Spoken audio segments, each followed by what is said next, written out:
Alors, on y va pour une quinzaine de minutes devant nous. Avant de conclure, on a le réparateur en fin d'émission. Restez avec nous aussi, mais on accueille Dominique Chaloux autour de la table. Merci d'être là, Dominique. Ah, ça me fait tellement plaisir. Oui, directrice des programmes à Télé-Québec. Et puis, ben, tu connais bien la télé. Tu es dans la télé depuis quelques années. On s'est croisés tout le temps. Depuis la nuit des temps. Non, mais pour le téléspectateur, tu as produit beaucoup d'émissions. Oui. Entre autres, La fin du monde est à 7 heures. Oui. Le cœur a ses raisons. Tu as produit aussi ça. J'oublie évidemment plusieurs titres. Le Grand Blond. Le Grand Blond, oui, c'est vrai. Et puis Claire Lamarche, j'ai travaillé pendant des années avec Claire Lamarche. En plus. Oui. Et puis, bon, il y a d'autres titres. J'étais à l'origine d'Infoman, du développement d'Infoman, de Puis t'étais ici. Et, ici aussi. non, pas mais j'ai directrice. Mais ça, c'était mon cheminement de production. Okay. Mais après ça, je suis arrivée ici comme directrice des variétés à Radio-Canada. À Radio-Canada, donc. C'est ça. Et ça, j'étais là 5 ans. Et maintenant, Télé-Québec. Télé-Québec, tu es là depuis janvier 2012, c'est relativement récent. Oui. Et tu es directrice des programmes. Mettons que moi, je suis un martien puis je débarque. Ça fait quoi, un directeur des programmes? Ça choisit les programmes. Oui? Toute seule dans ton bureau, tu fais, c'est ça? Ben non. Alors, écoute, c'est ça. J'ai une grosse équipe qui travaille avec moi. Il y a différents aspects dans la programmation. Alors, il y a le secteur culture, société et documentaire, qui est dirigé par Isabelle Albert. D'accord. Il y a le secteur des acquisitions, qui est dirigé par Geneviève Royer. Le secteur de la jeunesse aussi, qui est dirigé par Lucie Léger. Alors, c'est des secteurs qui sont très importants et qui sont que je chapeaute moi. Donc, je travaille avec tous ces gens-là de façon... Et il y a aussi le web dont je m'occupe. Pourquoi tu es allé à Télé-Québec? Pourquoi tu as dit oui quand on t'a offert ce travail-là? Après tout ce qu'on vient de décrire, où tu as passé quand même, tu as goûté à plusieurs stations de télé. Oui, mais c'est surtout qu'en plus, quand j'ai décidé d'aller à Télé-Québec, j'étais productrice, j'avais fondé ma boîte de production. Oui. Entre autres, tu avais fait Île Danse. Oui, et où j'ai fait Île Danse l'année dernière, entre autres. Ce qui a fait que c'était un choix très difficile parce que j'avais fondé ma propre boîte, j'avais des associés. Mais moi, j'avais un kick profond sur Télé-Québec. Pourquoi? Pour ce qui est cette télévision-là, pour ce qu'on peut faire à cette télévision-là, puis pour le contenu qui s'en dégage, une télévision éducative, une télévision dans laquelle on apprend des choses, une télévision qui, pour moi, est essentielle, qui représente le Québec. Alors, moi, j'avais le goût... En tout cas, j'aimais cette télévision-là. Et comme productrice, j'ai été déposer au moins 4 ou 5 projets. Tu sais, j'étais obsédée. Je voulais faire de la télé à Télé-Québec. Bien, ça n'a pas fonctionné, non.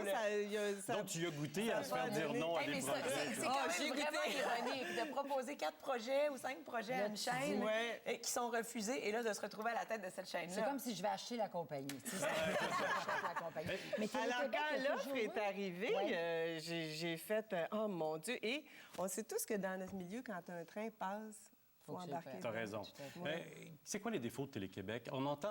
Non, mais il y a des commentaires qui se font depuis quelques années. Il y a 5-6 ans, on était ici autour de la table à l'émission, puis on disait, il y a des bonnes émissions à Télé-Québec, mais on dirait qu'il n'y a personne qui regarde ça ou il n'y a pas assez de monde qui regarde Télé-Québec. Bien, je pense que...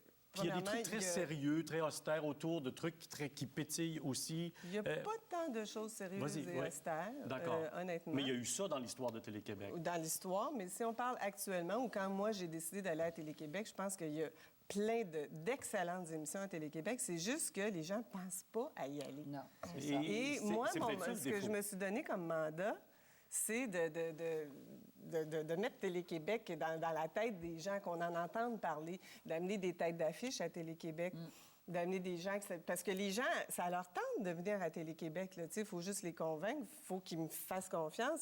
Mais dans ce que moi, j'ai brassé depuis à peu près 1 an, il y a peut-être 10 de la programmation, même pas, qui a été changée.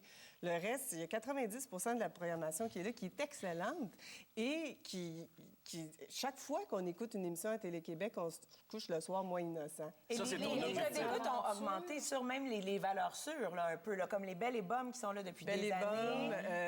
Génial.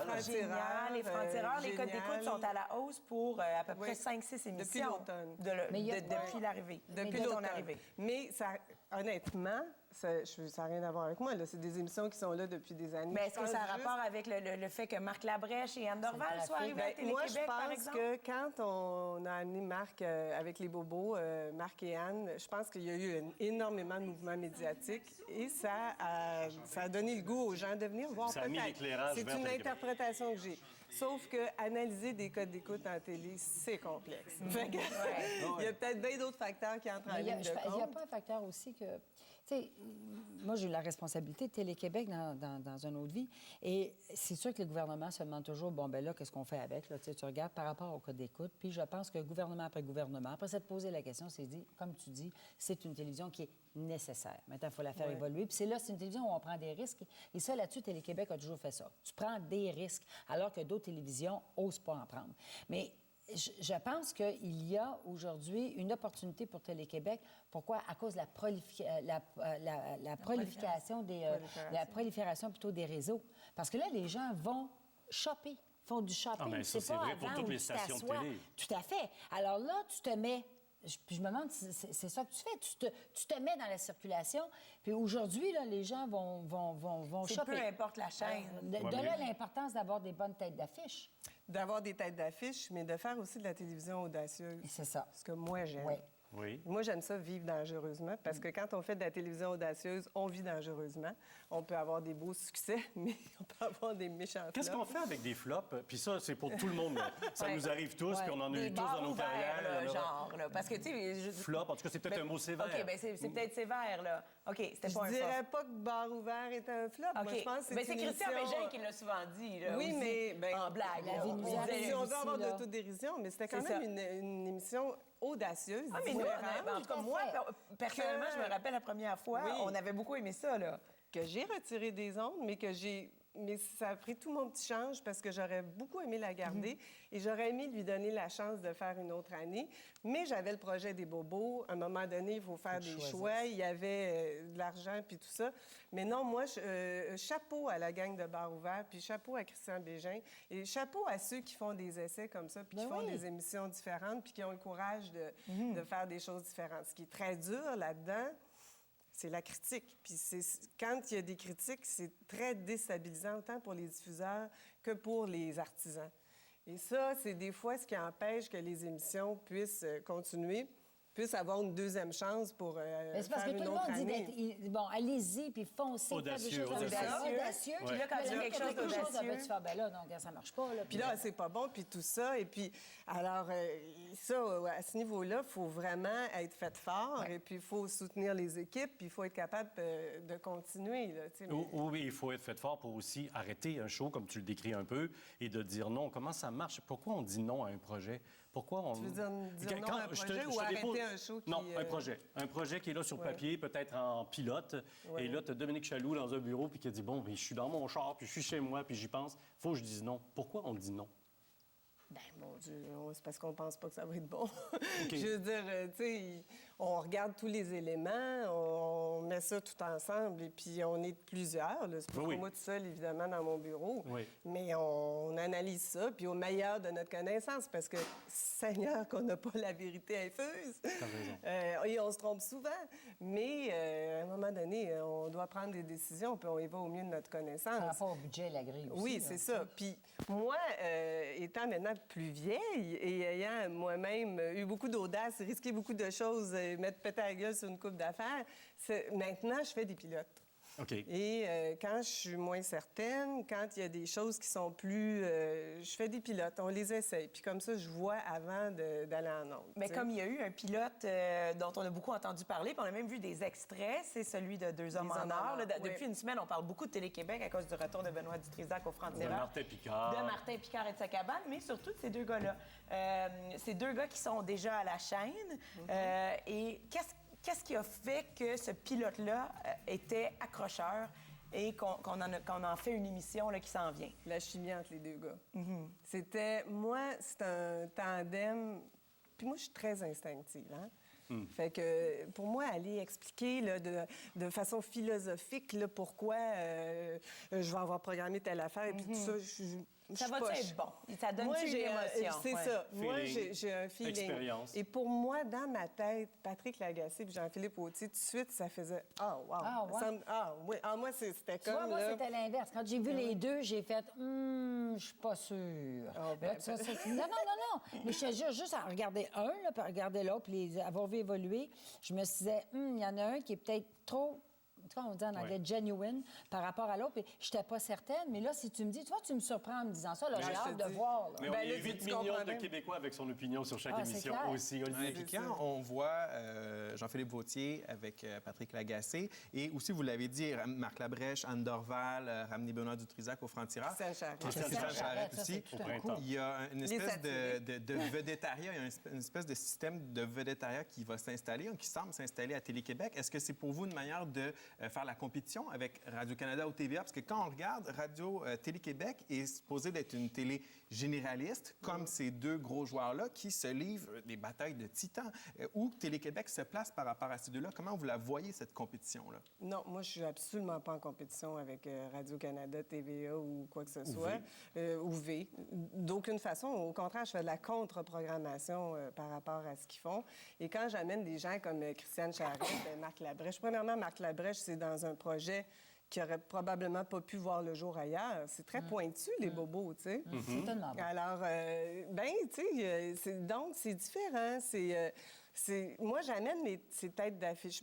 Christiane Charette, elle n'était pas nulle part. Alors, Mais moi, votre but, c'est d'aller chercher des téléspectateurs à TVA et Radio-Canada quand même. D'attirer... Aller chercher des téléspectateurs à Radio-Canada? Ben non, voyons.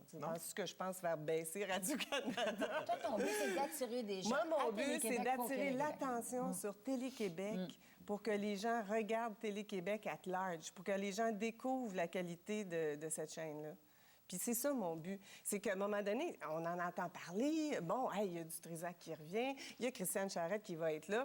Coudon, on va aller voir ça, cette chaîne-là. Et il y a plein de bonnes affaires qui sont là depuis bien Et en parallèle, avant on attrape les verts contre-attaque, où il n'y a pas de grandes vedettes, comme tu décris, puis on attire l'attention vers des émissions de ce Dans un concept genre-là. original, Exact. faire de l'environnement avec une pointe d'humour, c'était pas évident, mais c'est le fun, tu sais. Ça permet d'aller ailleurs. Ce qui est intéressant aussi avec moi, avec Télé-Québec, c'est que justement, il y a de l'audace, on essaie d'être intelligent, d'être divertissant, mais les codes d'écoute ne sont pas toujours au rendez-vous. Mais vous semblez garder des émissions malgré tout. C'est quoi votre rapport à la cote d'écoute? Vous disiez tantôt que c'était difficile à analyser. Vous la voyez comment? Ah, c'est bien dur à analyser. Ça, c'est clair, net et précis. Mais tu sais, il y a des émissions, pour moi, qui sont dans le mandat, littéralement. Puis que, tu sais, à un moment donné, tu sais, les émissions culturelles, c'est difficile d'avoir des grosses cotes d'écoute là-dessus, tu sais. Alors, moi, j'ai pas d'attente par rapport à ça. C'est dans mon mandat d'en faire. Il y en a une en ce moment qui est Voir, à laquelle tu participes, qui est excellente. Alors, même si c'est pas des énormes codes d'écoute, je considère que c'est dans mon mandat puis c'est dans ma mission d'en faire. Même chose pour les Verts, où est-ce que, tu sais, ça n'aura jamais des énormes codes d'écoute, là. Mais c'est une émission qui amène quelque chose, qui nous fait voir l'environnement sous un angle différent. Alors, pour moi, la cote d'écoute, il faut que j'en aille. C'est important. Mais il faut aussi que je sois dans mon mandat et que je n'aie pas l'épée de Damoclès de la cote d'écoute tout le temps au-dessus de la tête. Et que je puisse faire un équilibre entre les émissions qui amènent de la cote d'écoute et d'autres qui sont pour le mandat et que j'assume qu'il n'y aura pas Mais de c'est une belle liberté en tant que directrice des programmes. Parce que moi, j'aimerais ça pouvoir dire, hey, on peut la garder en ondes, cette émission-là, parce qu'en télé, souvent, on ne va pas commencer un meeting d'émission. Ça manque de patience. Sans parler de la cote d'écoute de la veille. Et nous-mêmes, à cette table, la première chose, le premier facteur souvent d'analyse, c'est ouais, mais ça a-tu fonctionné? Quelle cote d'écoute ils ont eu? On est prisonnier de ce bulletin-là. On est prisonnier de ça. Les téléspectateurs se font une opinion de l'émission. En tant que directrice des programmes, ça doit être formidable de dire c'est pas mon seul barème. C'est pas mon seul. C'est sûr que ça m'intéresse. Ouais. C'est sûr que je regarde ça. C'est sûr qu'à chaque fois que les codes sortent, j'y regarde. Mais non, c'est pas mon seul barème. Puis oui, je vais renouveler une émission si je pense qu'elle est bonne, et puis si je pense, même si elle n'a pas une énorme cote d'écoute, puis si je pense qu'elle fait partie de mon mandat, ouais, c'est ça. Moi, oui, je vais la renouveler. J'aime ça entendre de dire c'est mandat. On peut pas demander aux télévisions privées, comme tu es assez dans le milieu, que ce soit TVA, puis tout ça, ça c'est autre chose, parce que c'est tous les revenus publicitaires. Mais tant mieux pour nous. Tout à fait. Dans notre paysage télévisuel, là. C'est mandat, puis ça prend une place pour aller chercher aussi des émissions culturelles, alors que d'autres ne peuvent pas s'en payer. Dans le culturo-culturel, là. Bien, écoutez, c'est là-dessus qu'on va conclure. Et je te remercie, Dominique, d'être venu ici, jusqu'ici, avec ton agenda et tout, autour de la table pour jaser, là, franchement, de ce qui se passe à Télé-Québec, de ton point de vue. C'est très apprécié par nos téléspectateurs, je suis certain. Merci encore, Dominique. Merci.